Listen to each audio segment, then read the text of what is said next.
Well, we're over here at the CCA workbench, and Hummingbird takes us off the deep end every week, Dave. And Amberjack's certainly found in the deeper part of the deal. Well, you know, every time we're going out for the Amberjack, we're probably going to be in water over 100 feet. You know, like Patty Boy said, sometimes you can find him on wrecks and stuff in 60 feet of water, but usually you're going to be in 100 foot and out. And if you want to catch really great big ones, the deeper you go, the bigger ones you catch. I was in Key West one time back in the day, and we were fishing in 400 feet of water out there off that submarine wreck, and we hooked a couple of those Amberjacks, and like the third one, I said, oh man, I'm hooked up on the bottom, and I handed it to the mate, and he goes, oh no, you got a fish. I said, no, you got him, buddy, because I didn't want to drag another 100-pounder 400 feet up. I mean, they ruin you, they wreck you. Yeah, I mean, they do. You know, they're very short, strong, powerful fish. You know, even the great big ones don't get too long. They're a powerful muscle from head to tail, and they never stop fighting. They're like the inshore tuna fish, you know.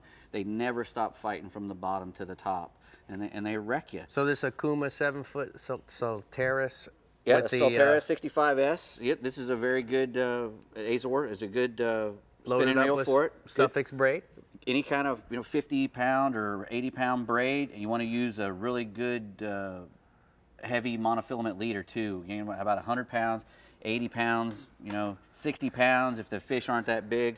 But if you're in deep water, you want to go up to 80, 100 pounds. The best rig probably to catch them on is a live bait fish finder rig. This is called a knocker rig. You know, you have a big egg weight up above the swivel, right, and then from your swivel down to another 10 or 15 feet of 100-pound mono to a big stout circle hook. You know, it's not a huge circle hook, but it's stout. You see how thick that sucker is. Because when you're going to use a lot of drag to get them up off the bottom. And that's pretty much what we're worried about, is straightening out that hook or breaking our monofilament. Because we're probably not going to break that braid or our rod. That monofilament or that hook will probably break or pull out before anything else. Now, it's a fish that you can catch on artificials too, right, Dave? Correct. I mean, especially with that spinning rod there, you're going to be wanting to jig. And the good thing about an Amberjack, man, he likes to eat. And when you pull up on a wreck, you'll see him, you'll mark them on the wreck. You'll see him up in the water column.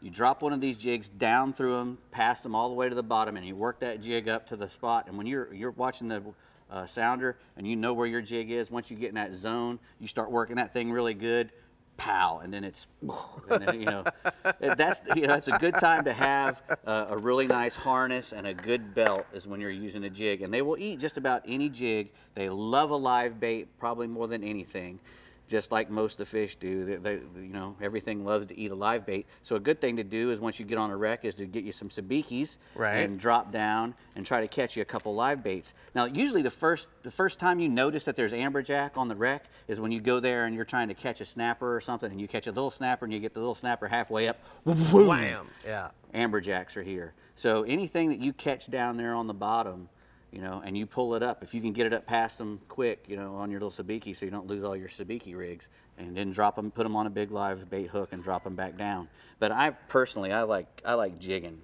because I like to be moving and doing stuff. With your ADD that you have, I can't sit. I don't like to sit still. Yeah, I got it. I'm with you. I don't like to sit there and wait.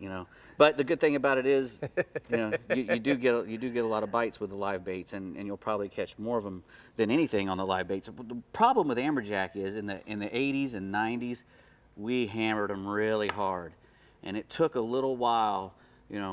About 2001, it's crashed. All the Amberjacks crashed. So we've been on a pretty tight restriction since 2001, but they've getting better and better and better and better. They're still a little bit overfished, and you can still find big packs of them in certain times of the year, in certain places, and on certain wrecks. But don't keep the big ones. They're usually full of parasites anyway. They're not that great to eat once they get over 40 pounds. Stay with the little ones, smoke them, put them on the grill. They're really good to eat, and they put out a lot of meat for how big they are.